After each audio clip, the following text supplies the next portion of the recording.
তো ভিউয়ার্স সবার স্বাগতম জানাই, সঙ্গে আছি অশোক দাস লাইভ লেসনের ক্ষেত্রে।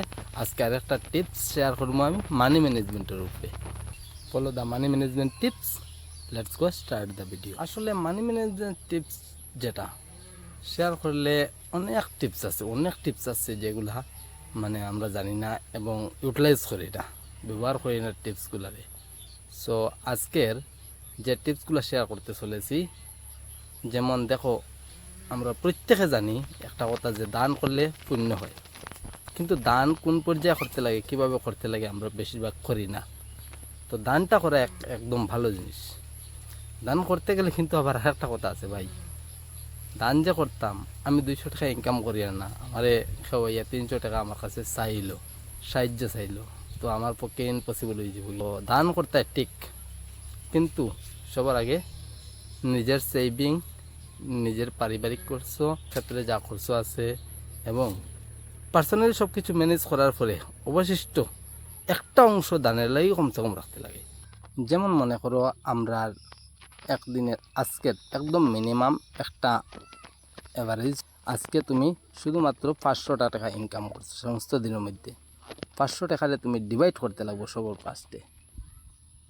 যেমন 500 টাকা থেকে আমার মাইনাস হয়ে গেল 200 টাকা পারিবারিক খরচ, এটা লাগবো, তার মাঝে থেকে আমার 100 টাকা সেভিং করতে লাগবো, রইল বাকি 200 টাকা।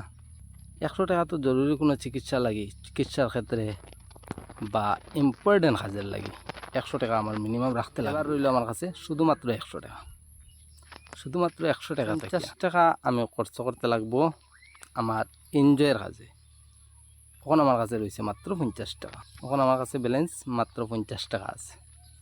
তো এই 50 টাকারে আমি যদি এখন 500 টাকার 5% যদি আমি দান করতে লাগে 25 টাকা পড়ে, ও 25 টাকারে আমি দান করতাম বেকারিতা হোক, কিবা কোনো সাংস্কৃতিক ক্ষেত্রে, কিবা কোনো ধর্মীয় ক্ষেত্রে, যে কোনো ক্ষেত্রে আমার দৈনিক 500 টাকা যদি রুজি হয় 5% অনুযায়ী হিসাব করি আমি সেটারে দানের কাজে একদম ক্লিয়ারলি ব্যবহার করতে লাগবো। উদাহরণ দেখো, যেমন 2022 ইংরেজি যখন ফ্লাড এফেক্টের মহামারী আইছিল, বিভিন্ন প্রান্তের যারা মিলিনিয়ার তারা প্রায় গরিব এলাকাত নানান ধরনের সহযোগিতা করছে, দান করছে।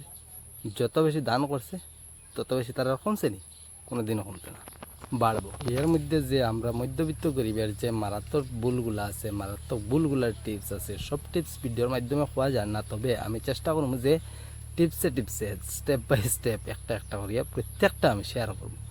তো এর কারণে প্রত্যেকটা ভিডিও শেষ পর্যন্ত দেখবা, আর একটা লাইক করবা, অবশ্যই কমেন্ট বক্সে কমেন্ট করবা। সো প্রিয় ভিউয়ার্স, পুরো ভিডিও দেখার লাগে ধন্যবাদ। আজকের ভিডিও অতটুকু থাকুক, নেক্সট ভিডিওতে আবার দেখা হচ্ছে, ধন্যবাদ।